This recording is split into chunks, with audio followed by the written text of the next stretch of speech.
Hi guys, welcome back to mister ஐசவர். இன்னைக்கு நான் உங்களுக்காக இந்த சீரீஸோடைய பார்ட் 13 தான் எடுத்துகிட்டு வந்திருக்கிறேன். ஸோ போன எபிசோட்லேயே வெறித்தனமாக முடிச்சிருப்பாங்கல்ல, அது மாதிரி இந்த எபிசோடில் நம்ம ஹீரோயினுடைய ஃப்ளாஷ்பேக்லாம் வரப்போகுது. அதனால டேரெக்டாக கதைக்குள்ள போயிடலாமா? ஸோ போன பாட்டில் எப்படி முடிச்சிருந்துருப்பாங்க, நம்ம ஹீரோவுக்கு ஹீரோயினுடைய அப்பா கால் பண்ணி இந்த மாதிரி அந்த கூபாங் செத்து போயிட்டான், ஆனால் அவனுடைய ஃபோனில் வந்து ஒரு ஃபோட்டோ இருந்துச்சு, அந்த ஃபோட்டோவை உனக்கு அனுப்பிவிட்றேன்ற மாதிரி அனுப்பி விட்டுருப்பாங்க இல்லையா? ஸோ அதையும் நம்ம ஹீரோ பார்க்குறான். பார்த்துட்டு இந்த கீச்சனை பார்க்கும்போது அந்த ஹாஸ்பிட்டலுக்கு சம்மந்தப்பட்டது மாதிரி இருக்குது அப்படின்னு அந்த பைக்கோடைய ஓனர் அந்த ஹாஸ்பிட்டலுக்கு சொந்தக்காரனா அப்படின்ற மாதிரி நினைக்கிறாங்க. அதுக்கப்புறம் அப்படியே அடுத்த நாள் ஆகுது. ரெண்டு பேரும் பார்த்தீங்கன்னா ஹாஸ்பிட்டலுக்கு போய் அந்த நர்ஸ் பொண்ணை விசாரிக்கலான்றதுக்காக போறாங்க. ஸோ அப்போ அந்த இடத்துக்கு நம்ம ஃப்ரெண்டு பொண்ணு வரா. அவன் நம்ம ஹீரோவை பார்த்துட்டு இங்கே என்ன பண்றீங்க அப்படின்னு கேட்கும்போது உடனே நம்ம ஹீரோ இங்க பாரு, உன்னை பார்க்க தான் வந்தோம், அவன்கிட்ட ஒரு ஹெல்ப் கேட்கணும் அப்படின்னு அவகிட்ட ஒரு நோட்டீஸ் காமிக்கிறான். ஸோ அந்த நோட்டீஸ் வந்து அந்த ஜங்ஸோடைய வீட்டில் எடுத்தது தானே, அதான் அந்த நர்ஸ் பையன். ஸோ அதை காமிச்சு இந்த ஹேண்ட் ரைட்டிங் உங்க இதில் யாருக்காவது மேட்ச் ஆகுமா அப்படின்னதும் அப்பதான் அவளுடைய கையில வந்து கொஞ்சம் ரிப்போர்ட் வச்சிருப்பா. அதை வாங்கி செக் பண்ணி பார்க்கும்போது இதுல வந்து இந்த ஹேண்ட் ரைட்டிங்கும் அந்த நர்ஸ் பொண்ணு இருக்கால அவளுடைய ஹேண்ட் ரைட்டிங்கும் மேட்ச் ஆகுது. ஸோ இதை பத்தி உங்ககிட்ட சொல்லிட்டு ஆமா எதுக்கு இதை பத்திலாம் நீங்க விசாரிச்சுட்டு இருக்கீங்க, என்ன பண்ணிட்டு இருக்கீங்க அப்படின்னு கேட்கும்போது இங்க பாரு, நான் வந்ததையோ நான் என்ன கேட்டனோ அதை யாருக்கிட்டையும் சொல்லிடாத, சரியா? ஏன் எதுக்குன்றத நான் கொஞ்ச நாள் கழிச்சு சொல்றேன் அப்படின்னு சொல்லிட்டு ரெண்டு பேரும் கிளம்பிட்டாங்க. ஆனா நம்ம ஹீரோ கிளம்புறதுக்கு முன்னாடியே அந்த டாக்டர் பையன் இருக்கான்ல அவன் நம்ம ஹீரோ பார்த்துட்டான். அந்த ஃப்ரெண்டு பொண்ணு கிட்ட பேசினதையும் பார்த்துட்டான். உடனே ஃப்ரெண்டு பொண்ணை தனியா கூப்பிட்டு இங்க வா, ஹீரோ வந்தானே எதுக்கு வந்தா என்ன கேட்டா அப்படின்னதும் இந்த ஃப்ரெண்டு பொண்ணுக்கு வேற என்ன சொல்லணும்னே தெரியல. சரி ஓகே, ஹீரோவை மாட்டி விட வேண்டான்றதுக்காக அதுவா அந்த பயபுல அப்படிதான் அடிக்கடி என்கிட்ட வந்து கடன் கேட்பான், நானும் வேற வழி இல்லாம கொடுப்பேன், ஏன்னா அவன் நிறைய கடன் வாங்கி வச்சிருக்கிறான், அதனாலதான் அப்படின்ற மாதிரி சொல்ல இதை வந்து இந்த டாக்டரும் நம்பிட்டான். ஆனா இதை பத்தி தான் உடனே அந்த நர்ஸ் பொண்ணு கிட்ட சொல்லிடுவான் இல்லையா? அதனால அந்த நர்ஸ் பொண்ணை மீட் பண்ணி இங்க பாரு, ஹீரோக்கு அவங்கள நல்ல சந்தேகம் வந்துடுச்சு, எதுக்கும் உசாராவே இரு அப்படின்ற மாதிரி சொல்ல ஆமா நானும் நேற்று பார்த்தேன் அந்த நர்ஸ் பையன் வீட்டுக்கு மறுபடியும் வந்திருந்தான், அப்படி என்ன சந்தேகப்படுறான்னு தெரியல அப்படின்ற மாதிரி சொல்லிட அந்த டைம்ல கரெக்டா பாத்தீங்கன்னா அந்த இடத்துக்கு நிறைய போலீஸ்காரங்க வந்துட்டாங்க. ஸோ இவங்க ரெண்டு பேரும் இதை பார்த்து சாக்காக்குறாங்க. அதுக்குள்ள போலீஸ்காரங்க என்ன சொல்றாங்கன்னா இந்த மாதிரி நாங்க சர்ச் வாரண்டோட வந்திருக்கிறோம், ஏன்னா எங்களுக்கு இந்த ஹாஸ்பிட்டல்ல வேலை பார்க்குறவன் தான் ஒரு கொலைகாரனா இருப்பானோன்றது சந்தேகம் இருக்குது அப்படின்னு சொல்லிட்டு எல்லாத்தையுமே விசாரிக்க ஆரம்பிக்கிறாங்க. ஸோ ஆக்சுவலா என்னன்னா அவங்க வந்து ஒரு போட்டோ காமிச்சு அந்த போட்டோல வந்து இந்த ஹாஸ்பிட்டலோடைய லோகோ வச்ச ஒரு கீச்சன் இருந்திருக்கும் இல்லையா? ஸோ அதை காமிச்சு விசாரிக்கிறாங்க. அப்போ அந்த நர்ஸ் பொண்ணு என்ன சொல்றேன்னா, சார் இந்த மாதிரி லோகோ வந்து இந்த ஹாஸ்பிட்டல்ல கிராஜுவேஷன் முடிச்ச எல்லாத்துக்குமே கொடுத்துருந்துருப்பாங்க, அதாவது இந்த ஹாஸ்பிட்டல்லையே நர்சிங் முடிச்ச எல்லாத்துக்கிட்டையுமே இந்த கீச்சன் வந்து இருக்கும் அப்படின்னதும் உடனே போலீஸ்காரன் என்ன சொல்றானா, ஆனா இங்க கொலைகாரனா கருதப்படுற அந்த நர்ஸ் பையன் இன்னுமே இங்க கிராஜுவேட் ஆகல, அப்புறம் எப்படி அவங்க கிட்ட இருந்திருக்கும் அப்படின்னு கொஞ்சம் சந்தேக பார்வையிலே பார்த்துட்டு ஆமா நீங்களும் இந்த ஹாஸ்பிட்டல்ல தானே கிராஜுவேட் ஆனீங்க அப்படின்னு கேட்கும்போது உடனே அவ பாத்தீங்கன்னா, சார் இந்த ஹாஸ்பிட்டல்ல நிறைய பேர் வந்து கிராஜுவேட் ஆயிருக்காங்க, ஸோ எல்லாருமே விசாரிங்க அப்படின்னு சொல்லிட்டு நைஸா அங்கிருந்து எஸ் ஆகிட்டாங்க. அதே சமயத்தில் இந்த சைடு இந்த டாக்டரை காமிச்சா அவன் எங்கே வந்திருக்கானா ஒரு சீக்ரெட்டான இடத்துக்கு வந்திருக்கிறான். அந்த இடத்துல தான் அந்த ஜங்ஸோ அதான் அந்த நர்ஸ் பையன் அப்படியே அடிச்சு போட்டு ஒரு அலங்கோலத்தில் கிடக்குறான். ஸோ அவன்கிட்ட வந்தவன் ஒரு ஊசியை எடுத்து அவனுடைய உடம்புல குத்த அவன் அப்படியே துடிச்சிட்டு இருக்கிறான். இதை பார்த்து இவன் சிரிக்கிறான், அப்படியே சீனும் கட் ஆகுது. அதே சமயத்தில் இந்த சைடு நம்ம ஹீரோ வந்து அந்த ஹேண்ட் ரைட்டிங் வந்து நர்ஸ் பொண்ணுடைய ஹேண்ட் ரைட்டிங்ன்றதை கண்டுபிடிச்சிருப்பான் இல்லையா? அதனால இவனுக்கு இப்போ ஃபுல்லுமே நர்ஸ் பொண்ணு மேலே சந்தேகம் வந்துடுது. ஒருவேளை நர்ஸ் பொண்ணும் நர்ஸ் பையனும் சேர்ந்து தான் இந்த மாதிரி ஏதாவது தில்லாலங்கடி பண்ணிட்டு இருக்காங்களா, சீக்கிரமா கண்டுபிடிக்கணும் அப்படின்னு உடனே ஹீரோன் என்ன சொல்றாங்கன்னா, இங்க பாரு நம்ம கிட்ட இன்னுமே எவிடன்ஸ் கிடையாது, அந்த நர்ஸ் பையன் கண்டிப்பா கொலைகாரனா இருப்பான்றது எனக்கு சந்தேகமா தான் இருக்குது, ஸோ எவிடன்ஸ் கிடைக்கட்டும் நம்ம கண்டுபிடிப்போம் அப்படின்ற மாதிரி பேசிக்கிறாங்க. அந்த சமயத்தில் அவளுடைய சோல் வந்து கொஞ்சம் அப்படியே ஒரு மாதிரி மங்களாக ஆரம்பிக்குது. என்னன்னு பார்த்தா இந்த சைடு நம்ம ஹீரோயினுக்கு வந்து மறுபடியும் சீசர் வந்திருக்கும். உடனே டாக்டர்லாம் வேகமா வந்து ஊசி வந்து போடுறாங்க. அப்படி போட்டதுக்கு அப்புறம் தான் நார்மல் ஆகுறாங்க. ஸோ அதே சமயத்தில் இந்த சைடு நம்ம ஹீரோடைய உடம்பா அப்போ தான் நார்மல் ஆகுது. ஸோ இதை பார்த்து நம்ம ஹீரோக்கு கஷ்டமா இருக்குது. உடனே வீட்டுக்குள்ள உட்கார வச்சு பேசுறான். ஸோ இவனுக்கு என்ன கஷ்டம்னா ஒருவேளை ஹீரோயின் நம்மளை விட்டு போயிடுவாளோ அப்படின்னு பயப்பட உடனே ஹீரோயின் என்ன சொல்றாங்கன்னா, இங்க பாரு நீ கவலைப்படாத, நான் அந்த கல்பிரிட்டை பிடிக்கணும்ல, பிடிச்சதுக்கு அப்புறம் தான் ஒருவேளை மறைஞ்சு போனாலும் மறைஞ்சு போவேன் அப்படின்னு சொல்ல அந்த வார்த்தையை கேட்டதுமே ஹீரோக்கு வந்து ரொம்பவே கஷ்டமாகுது. அதனால இங்க பாரு நான் என்ன ஒரு பெயிட்டா யூஸ் பண்ணியாவது எப்படியாவது உண்மையான கொலைக்காரனை பிடிக்கலாம், ஸோ நம்ம மறுபடியும் இதை டைரக்டா நர்ஸ் பொண்ணுகிட்டே கேட்டுடலாம் அப்படின்னு சொல்லிட்டு நேரா பார்த்தீங்கன்னா அடுத்தது ரெண்டு பேரும் அந்த நர்ஸ் பொண்ணுடைய வீட்டுக்கு தான் வராங்க. வந்து அவங்க கிட்ட அந்த நோட்ஸ் வந்து காமிச்சு இங்க பாருங்க இதை வந்து நாங்கள் அந்த ஜங்ஸோடைய வீட்டில் எடுத்தோம், அது மட்டும் இல்லாமல் இதுதான் உங்களுடைய ஹேண்ட் ரைட்டிங்ன்றது எங்களுக்கு நல்லாவே தெரியும், ஸோ நீங்கள் எதுக்கு இந்த நோட்ஸ் அனுப்புனீங்க, உங்களுக்கும் அவனுக்கும் என்ன சம்மந்தம் சொல்லுங்க அப்படின்னு கேட்கும்போது இவன் பார்த்தீங்கன்னா அமைதியாகவே இருக்கிறான். இங்கே பாருங்க நீங்கள் சொல்லலைன்னா நாங்கள் போலீஸ் கிட்ட சொல்ல வேண்டியது வரும், அப்படி சொன்னால் என்ன ஆகும்னு தெரியும்ல அப்படின்னதும் இப்போ வாயை திறந்து சொல்ல ஆரம்பிக்கிறாங்க. நானும் அந்த நர்ஸ் பையனும் ஒரு கொலீக், அது மட்டும் இல்லாமல் அவன் நிறைய மெடிசனை வந்து திருட ஆரம்பிச்சான், ஸோ இது வந்து எனக்கு தெரிய ஆரம்பிச்சதுமே அதுக்கப்புறம் ஒரு பெரிய ட்ரபுள் வர மாட்டிக்கிட்டான், அதனால தான் நீ தப்பிக்கணும்னா என்ன வந்து பாருன்ற மாதிரி மாதிரி ஒரு நோட் வந்து நான் அனுப்பினேன், ஏன்னா அவனுக்கு ஹெல்ப் பண்ணணும்னு நினைச்சேன். ஆனா கடைசி வர அந்த பையன் வரவே இல்லை, இதுதான் உண்மைன்ற மாதிரி சொல்லும்போது உடனே நம்ம ஹீரோ அவனுடைய போன்ல இருந்த அந்த போட்டோ காமிச்சு, அப்படின்னா இந்த லோகோக்கு என்ன மீனிங், அந்த கொலகாரனுடைய வண்டியில இந்த லோகோ இருந்துச்சு, உங்க ஹாஸ்பிட்டலோடைய லோகோ தானே, ஸோ அங்க உள்ள கீச்சன் தான், ஸோ இதுக்கு என்ன சொல்ல வரீங்க அப்படின்னதும், இங்க பாருங்க எங்க ஹாஸ்பிட்டல்ல கிராஜுவேட் ஆன எல்லாத்துக்குமே இந்த கீச்சன் வந்து கொடுப்பாங்க, ஸோ இதை வந்து நீங்க எவிடன்ஸா யூஸ் பண்ண முடியாது அப்படின்ற மாதிரி சொல்ல உடனே நம்ம ஹீரோ என்ன சொல்றானா,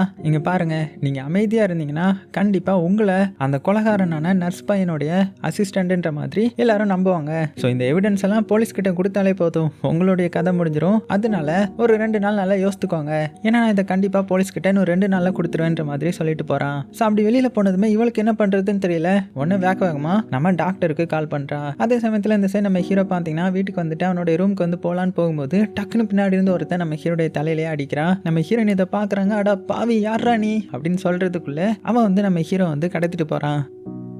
அப்படியே கட் பண்ணால் அடுத்த சீனில் நம்ம ஹீரோ ஒரு இடத்துல கண் முழிக்கிறான். ஸோ ஒரு சேரில் வந்து கட்டி வச்சிருக்காங்க. சைடில் பார்த்தா சைடில் தான் அந்த ஜங்ஸு இருக்கிறான், அதான் அந்த நர்ஸ் பையன். ஆனால் அவன் வந்து சுவாசிக்கலை, ஸோ அவன் செத்துட்டான் போல.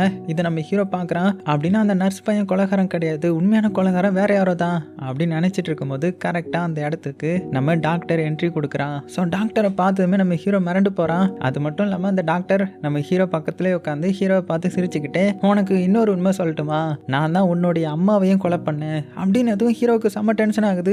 அட பாவி நீ இவ்வளோ மோசமானவனா அப்படின்னு பார்த்துட்டு இருக்கும்போது மறுபடியும் என்ன சொல்றேன்னா, ஆனா ஒவ்வொரு வாட்டியும் நீ என்னை வந்து எப்படி ட்ரீட் பண்ணுவேன், ஏதோ நான் தான் அவங்களுடைய உயிரை காப்பாற்ற போறாருன மாதிரி, அதெல்லாம் பார்க்கும்போது எப்படி இருக்கும் தெரியுமா, என்னுடைய உடம்புக்குள்ள அப்படியே பட்டாம்பூச்சிலாம் பறக்கும்டா. ஆனா என்னைக்கு நீ என்னுடைய கேஸ்ல வந்து தலையிட ஆரம்பிச்சியோ அன்னையில இருந்து நீ எனக்கு எதிரி ஆயிட்ட, இதுக்கப்புறமா உன்னை கொலை பண்ணாம விட்டுட்டேன்னு வச்சுக்கோயேன், அப்புறம் என்னுடைய கதை முடிஞ்சிடும். ஸோ இப்போ சொல்றேன் கேளு, நீயும் சாக போற அப்படின்னு சொல்ல உடனே நம்ம ஹீரோ டென்ஷன் ஆகி, எதுக்கு ஏன் இப்படி இருக்க நீ அப்படின்னதும், ஏன் இப்படி இருக்கானா, ஏன்னா எனக்கு பிடிக்கும், அப்படியே அந்த செத்து போன மக்கள் எல்லாம் பார்த்து அவங்க ஃபேமிலிலாம் அழுவாங்க தெரியுமா, அதெல்லாம் பார்க்க எப்படி இருக்கும் தெரியுமா அப்படின்னு சொல்லிட்டு அவனுடைய ஃபோன்ல இருந்து ஃபோட்டோலாம் காமிக்கிறான். அதாவது செத்து போனவங்களுடைய ஃபேமிலி வந்து அவங்கள பார்த்து அழுவாங்கல்ல, ஸோ அதை வந்து வீடியோ ரெக்கார்ட் பண்ணி வச்சிருந்திருப்பான். ஸோ இதுதான் இவனுடைய ஹாபி போல, ஒரு கொடூரமான சைக்கோ இவன். ஸோ யாரெல்லாம் என்னுடைய ஹாஸ்பிட்டலுக்கு வராங்களோ அவங்கள வந்து நான் கொலை பண்ணிடுவேன், அப்படி கொலை பண்ணவங்க ஃபியூனரல்ல அழுவாங்கல்ல, அதை நான் ஒருத்தனுக்கு ஆள் காசு கொடுத்து செட் பண்ணி வச்சு, அதான் அந்த கியூபாங் அவனை செட் பண்ண வச்சு ஃபோட்டோ எடுக்க வச்சு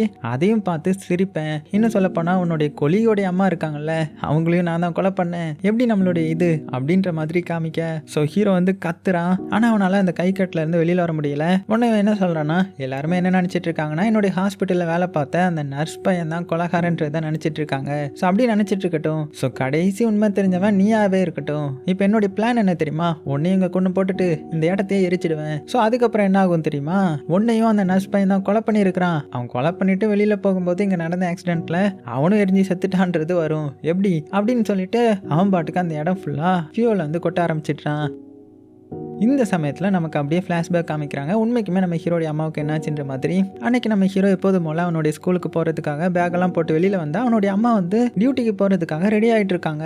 ஸோ இதை பார்த்து நம்ம ஹீரோ ஷாக்காகி, அம்மா எங்கே போகிறீங்க, உங்களுக்கு தான் உடம்பு சரியில்லைல்ல, இப்போ வந்து எங்கே நீங்கள் கிளம்பிட்டு இருக்கீங்க அப்படின்னதும், இல்லடா தம்பி எனக்கு வந்து இப்போ ஒரு ரைட் இருக்குது, ஸோ நான் இப்படி வேலை பார்த்தா தானே நம்மளுடைய கடனெல்லாம் அடைக்க முடியும் அப்படின்னு சொல்ல, இதை கேட்ட நம்ம ஹீரோ வந்து செம்ம டென்ஷன் ஆகி பயங்கரமாக அவனுடைய அம்மாவை திட்டி விட்டுறான். ஸோ இதனால அம்மாவுக்கும் டென்ஷன் ஆகிடுது. அது போக ஹீரோ என்ன சொல்லிட்டானா, இப்படிதான் அப்பாவும் ஓவர் ஒர்க் பண்ணி இறந்து போயிட்டாரு, இனிமேல் நீங்களும் இறந்து போக போறீங்க பாருங்க அப்படின்னு சொல்லிட்டு கோவத்துல அந்த டயரை வந்து ஒரு எத்து விட்டுட்டு அங்கிருந்து அப்படியே கிளம்பிட. ஸோ இதை பார்த்து அம்மாவுக்கு வந்து ரொம்பவே கஷ்டமா இருக்குது. அப்படியே கட் பண்ணா அதுக்கப்புறம் நம்ம ஹீரோ கிளாஸ் ரூம்ல இருக்கிறான். அவனுடைய அம்மாவுடைய நினைப்பா தான் இருக்குது, ஏன்னா திட்டிட்டு வந்துட்டான் இல்லையா. ஸோ அதனால அவனே லெட்டர் எழுதுறான், என்னை மன்னிச்சிடுங்க, நான் இன்னைக்கு பேசினது தப்பு தான் அப்படின்னு எழுதிட்டு இருக்கும்போது அவனுடைய அம்மா கிட்ட இருந்து ஒரு மெசேஜ் வருது, இன்னைக்கு நம்ம பார்பிக்யூ சாப்பிட போலாமா, ஸோ இந்த இடத்துக்கு வா அப்படின்ற மாதிரி மெசேஜ் பண்றாங்க. அதனால நம்ம ஹீரோ அங்கே கிளம்ப. அதே சமயத்தில் இந்த அம்மா என்ன பண்றாங்கன்னா, அவங்களுடைய கடைசி ரைடான நம்ம ஹீரோயினை ட்ரா பண்றதுக்காக வந்திருக்காங்க. ஏன்னா நம்ம ஹீரோயின் இந்த பில்டிங்ல யாரோ மீட் பண்ண வந்திருக்காங்க. ஸோ அப்படி போகும்போது அவளுடைய பர்ஸ்ல இந்த ஹேர் கிளிப் இருக்கான்ற மாதிரி தேடி பார்க்குறாங்க. ஆனால் இல்லை போல. உடனே தான் ஹீரோடைய அம்மா அவங்களுடைய ஹேர் கிளிப்பை வந்து கலத்தி அந்த ஹேர் டையை வந்து ஹீரோயின் கிட்ட கொடுக்குறாங்க. ஸோ ஹீரோயின் தேங்க்ஸ் சொல்லிட்டு அப்படியே அந்த பில்டிங்குள்ள வரா. ஸோ உள்ள வந்து பார்த்தா எல்லாருமே ஹேரை வந்து ரிமூவ் பண்ணி தான் போட்டிருக்காங்க. சரி ஓகே நம்மளும் ஹேரை ரிமூவ் பண்ணி போடலாம் அப்படின்னு பாத்ரூமுக்கு போயிட்டு ஹேரை வந்து ரிமூவ் பண்ணிட்டு அந்த டையை எடுத்து எடுத்து கையில் வந்து போட்டுக்கிறா. அது மட்டும் இல்லாமல் இந்த பில்டிங்க்கு நம்ம ஹீரோயின் யாரை பார்க்க வந்துருந்துருப்பாங்கன்னா அந்த நர்ஸ் பொண்ணை தான். அதுக்கப்புறம் 2 பேரும் அவங்களுடைய ரூமில் போய் வெயிட் பண்ணிட்டு இருக்காங்க. அதுலேயும் நம்ம ஹீரோயின் அந்த நர்ஸ் பொண்ணு கொடுத்த ட்ரிங்க்ஸை வந்து குடிக்கிறாங்க. ஸோ இதுதான் அவளுடைய விஷுவலில் வந்திருக்கும். அதுக்கப்புறம் அவள் நகர்ந்த கொஞ்சம் கேப்பில் நம்ம ஹீரோயின் என்ன பண்ணுறாங்கன்னா அவளுடைய வீட்டை வந்து தேட ஆரம்பிக்கிறா. ஆக்சுவலாக ஹீரோயின் வந்து இந்த நர்ஸ் பொண்ணு மேலே சந்தேகப்பட்டு தான் அந்த வீட்டுக்கு வந்திருப்பாங்க. அதனால தான் அவன் போனதுமே இங்கே ஏதாவது எவிடன்ஸ் கிடைக்குதான்ற மாதிரி தேடிட்டு இருப்பாங்க. அப்போ கரெக்டாக நம்ம டாக்டர் அந்த இடத்துக்கு வந்து அவளுடைய கழுத்துலையா ஒரு ஊசியை செலுத்திடுறான். அது மட்டும் இல்லாமல் அவளுக்கு மயக்கமாக வரும். ஏன்னா அந்த ட்ரிங்க்ஸில் வந்து கொஞ்சம் பாய்சன் கலந்துருப்பாங்க. அதனால இவளுக்கு முடியாமல் போயிருக்கும். இவன் இப்படி தடுமாறுறத இந்த டாக்டர் பார்த்து சிரிச்சுக்கிட்டே ரசிச்சுக்கிட்டே ஃபோட்டோ எடுப்பான், சாரி வீடியோ எடுப்பான். உடனே ஹீரோயின் என்ன பண்ணுறாங்கன்னா அவன் அசந்த கேப்பில் அவனை தள்ளி விட்டுட்டு அந்த ஃபோனை வாங்கிட்டு அங்கேருந்து வேகமாக வெளியில் ஓடி வந்திருப்பாங்க. அதே சமயத்தில் தான் இங்கே ஹீரோடைய அம்மா வந்து ஹீரோவுக்கு வந்து ஃபோன் பேசிட்டு இருப்பாங்க. நான் இந்த இடத்துல இருக்கேன்ற மாதிரி வான்னு சொல்லிட்டு இருந்திருப்பாங்க. அப்போ கரெக்டாக நம்ம ஹீரோயினை பார்க்குறாங்க. உடனே ஃபோனை கட் பண்ணிட்டு ஹீரோயினுக்கு வந்து ஹெல்ப் பண்ணி உங்களுக்கு என்னாச்சு, யார் இப்படி பண்ணா அப்படின்னு கேட்கும்போது கரெக்டாக அந்த இடத்துக்கு டாக்டர் வந்துடுறாரு. வந்து இவங்களை பார்த்துட்டு இருக்க. ஸோ ஹீரோடைய அம்மாவுக்கு புரிஞ்சு போகுது இவன் தான் இப்படி பண்ணியிருக்கான் போல. ஸோ வேகமாக அவளை வண்டியில் ஏற்றணும் அப்படின்னு வண்டியில் ஏற்றும் போது கரெக்டாக அந்த ஃபோன் வந்து பார்த்தீங்கன்னா ஹீரோடைய அம்மாவுடைய கார்லேயே விழுந்துருது. ஸோ இந்த ஃபோன் வேற யாருடைய ஃபோனும் கிடையாது, இந்த டாக்டருடைய ஃபோன் தான் போல. அது மட்டும் இல்லாமல் டாக்டரும் யாருக்கிட்டே ஃபோன் பேசிட்டு அப்படியே நடந்து வரான். உடனே ஹீரோடைய அம்மா வேகமாக ஹீரோவுக்கு கால் பண்ணி எல்லாத்தையுமே சொல்லலாம்னு நினைக்கிறாங்க. அதுக்குள்ள ஒரு பைக் வந்து அவங்களை அடித்து தள்ளிட்டு போயிடுது. ஸோ கரெக்டாக இதையும் நம்ம ஹீரோ தூரத்துல இருந்து பார்த்துருந்துருப்பான். உடனே அம்மான்ற மாதிரி சொல்லி ஓடி வர. அதே சமயத்தில் பக்கத்தில் இருந்து இந்த டாக்டரும் மெல்ல அவங்க கிட்ட நடந்து வந்து அவங்கள போட்டு தள்ளுறதுக்காக ரெடியாக இருக்கிறான். ஆனால் கரெக்டாக அந்த இடத்துல ஒரு செக்யூரிட்டி வந்துடுறாரு. உடனே அவரும் என்னாச்சு அப்படின்னு கேட்கும்போது அதுவா இவங்க வந்து ஆக்சிடென்ட் ஆயிட்டாங்க, சீக்கிரமா ஆம்புலன்ஸ்க்கு கால் பண்ணுங்க அப்படின்னு சொல்லிட்டு அவரும் கால் பண்ண இவன் என்ன பண்றானா இவனுடைய அம்மாவை கொலை பண்றதுக்காக தயாராக. அந்த சமயத்தில் கரெக்டாக நம்ம ஹீரோ வந்து அவனை தள்ளி விட்டுறான். தள்ளி விட்டுட்டு அவனுடைய அம்மாவை பார்த்துட்டு இருக்க அழுதுகிட்டே பார்த்துட்டு இருக்கிறான். இதை பார்த்து இந்த டாக்டரும் ஓ இவன் தான் இவளுடைய பையனா அப்படின்னு நினச்சிக்கிட்டு நல்லவ மாதிரி இங்கே பார்ப்பான ஒரு டாக்டர் தான், நான் ஹெல்ப் பண்ணுறேன் அப்படின்ற மாதிரி அவங்க அம்மா ஏதோ சொல்ல வருவாங்க. ஆனால் அவங்கள சொல்ல முடியாத மாதிரி அவங்களுக்கு ஃபர்ஸ்ட் எய்ட் பண்ணுறதா நினச்சி அவங்கள கொடூரமாக கொலை பண்ண ட்ரை பண்ணிட்டு இருக்கிறான். இங்கே நம்ம ஹீரோவோ ஆம்புலன்ஸ்க்கு ட்ரை பண்ணிட்டு இருக்க. கரெக்டாக ஆம்புலன்ஸும் வந்துடுது. உடனே இந்த டாக்டரும் ஹீரோடைய அம்மாவை தூக்கிட்டு ஆம்புலன்ஸில் ஏறி அவங்க கூடவே போகிறான். ஸோ அப்புறம் என்ன பண்ணியிருப்பான்னா ஒரு விச ஊசி எடுத்து அவங்களுக்கு வந்து போட்டுவிட்டு இருந்திருப்பான். அதே சமயத்தில் பைக்கில் ஏற்றிட்டு போயிருப்பான்ல ஒருத்தன். அவன் என்ன பண்ணுறான்னா ஹீரோயினுடைய பாடியை அந்த காரில் தூக்கி போட்டுட்டு அந்த கார் எடுத்துட்டு வேகமாக பார்த்தீங்கன்னா அங்கேருந்து கிளம்பியிருப்பான். இந்த சைடு ஹீரோ அதே சமயத்தில் ஒரு டிராஃபிக்கில் மாட்டியிருந்திருப்பான்ல. அதுக்கப்புறம் தான் அங்கேருந்து வேகமாக இறங்கி ஓடிந்திருப்பான். அது மட்டும் இல்லாமல் ஹீரோயினுடைய அப்பாவும் வீட்டுக்கு வரும்போது அவங்களுடைய வீட்டுக்கு சைடில் பார்த்தீங்கன்னா ஹீரோயின் வந்து தூக்கி போட்டு போயிருந்திருப்பாங்க. அதே சமயத்தில் இந்த சைடு ஹாஸ்பிட்டலில் பார்த்தா ஹீரோடைய அம்மாவுக்கு தான் ஆல்ரெடி மருந்து கொடுத்துட்டான்ல, அதனால அவங்க வந்து இறந்து போயிருப்பாங்க. இப்போ அப்படியே ப்ரெசென்ட்டுக்கு வந்தால் அந்த வில்லன் என்ன பண்ணுறான்னா அதான் அந்த டாக்டர் அவன் பெட்ரோல் போட்டிருப்பான்ல அதில் வந்து தீ வச்சு விட்டுட்டு அந்த ஹீரோ அதில் எரிஞ்சு சாகட்டும் அப்படின்னு சொல்லிட்டு அங்கேருந்து கிளம்பலான்ற மாதிரி கிளம்ப இங்கே ஹீரோயின் என்ன பண்ணுறாங்கன்னா எப்படியாவது ஹீரோவை காப்பாற்ற அப்படின்னு ட்ரை பண்றாங்க. ஆனா அவளால முடியல. உடனே தீ ஹீரோ மேல பற்றக்கூடாதுன்றதுக்காக அவன் மேல ஒரு சீல்டா இருக்க ட்ரை பண்ணிட்டு இருக்காங்க. அதோட இந்த பார்ட் முடியுது. எப்படி தரமா முடிச்சிருக்காங்கல்ல. இதுக்கப்புறம் கடைசி பார்ட் தான். அதுல எப்படி நம்ம ஹீரோ தப்பிச்சானா இல்லையா, அது மட்டும் இல்லாம நான் எதுக்கு இவ்வளோ டிலே பண்ணி வீடியோ போடுறேன், எனக்கு என்ன பிரச்சனை அப்படின்றதையும் நான் நாளைக்கு சொல்றேன். ஸோ கண்டிப்பா அந்த சீரிஸ் வந்து உங்களுக்கு பிடிச்சிருக்கும் நம்புறேன். பிடிச்சிருந்துச்சுன்னா மறக்காம லைக் பண்ண மறந்துடாதீங்க. சேஃபா இருங்க. உங்களுக்கு பிடிச்ச எல்லாத்துலையுமே ரொம்ப ரொம்ப சேஃபா பார்த்துக்கோங்க.